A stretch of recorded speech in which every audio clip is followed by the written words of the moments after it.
Hello বন্ধুরা, আশা করি সকল খুব ভালো আছে। তো বন্ধুরা, তোমাদের অ্যাপ্লিকেশন স্ট্যাটাস কীভাবে চেক করবে সেটা তোমাদেরকে আজকে আমি সরাসরি ভিডিওর মধ্যে দেখিয়ে দেবো। তো বন্ধুরা, বেশি দেরি করবো না, চলো যাওয়া যাক। তো বন্ধুরা, ফার্স্ট আমাদের কাজ হচ্ছে এসএসসি জিডি সার্চ করার পরে আসা যে প্রথম ইন্টারফেস তোমরা দেখতে পাবে, এরকম একটা ইন্টারফেস সার্চ করার পরে তো সার্চ করার তোমরা চলে আসবে অ্যাডমিট কার্ড অপশন বলে। তো অ্যাডমিট অপশন আমি টাচ, তো এখানে দেখতে পাচ্ছ তোমাদের ইউআরএল এখানে দেখাচ্ছে। তো আমি প্রথমে একটা দেখিয়ে দিচ্ছি তোমাদের কীভাবে চেক করবে। তোমার যেটা ইউআরএল আছে সেটা তোমরা দেখবে। তো আমি ফার্স্ট কলকাতা ওয়েস্ট বেঙ্গল বলে এখানে একটা ইউআরএল আমি টাচ করি। এখানে টাচ করার পরে তোমরা এরকম একটা সাইট খুলে যাবে। এখানে সাইট খোলা আসার পরে তোমাদের প্রত্যেকটা মানে স্টেটের আলাদা করে লিঙ্ক করা আছে। তো ফার্স্ট ইন্ডিয়া তোমার এখানে করা দেখতেই পাচ্ছ। তো ওয়েস্ট বেঙ্গলের সেটা আমি দেখাচ্ছি ওয়েস্ট বেঙ্গলের।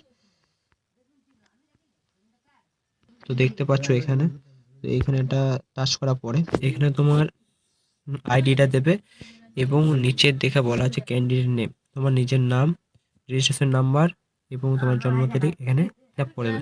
চলো আমি এখানে ফিল আপ করে নিই। তো বন্ধুরা দেখতে পাচ্ছ আমি এখানে ফিল আপ করে নিয়েছি। তো আমি নেক্সট করবো এবার। ফিল আপ করার পরে তোমাদের এখানে একটা সাইট চলে আসবে। এখানে তোমাদের বেশি কিছু করার দরকার নেই, নিচে চলে আসবে, নিচে এসে ওকে করে দেবে। তো ওকে করার পর তো ডান হয়ে যাবে। তো দেখতে পাচ্ছ এখন সার্ভারটা খুব ভালো চলছে।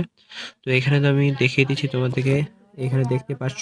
তো আমি কিছু কারণে আমি অ্যাড্রেসটা আমার এখানে সরি অ্যাপ্লিকেশন নেম এবং তোমার রোল নাম্বারটা শুধু এখানে তোমাদেরকে দেখাচ্ছি না, প্রোভাইড করছি না, কারণ এটা অন্যরকম একটা ব্যাপার আছে। তো তোমরা এইভাবে তোমরা নিজেদের স্ট্যাটাস চেক করে নিতে পারবে। তো আশা করি ভিডিওটা তোমাদের ভালো লেগেছে এবং বন্ধুদের শেয়ার করতে, যাতে তাদের স্ট্যাটাসটা খুব সহজেই চেক করে নিতে পারো। তো বন্ধুরা, এইটুকুই ভিডিও ছিল আজ। জয় হিন্দ, বন্দে মাতরম।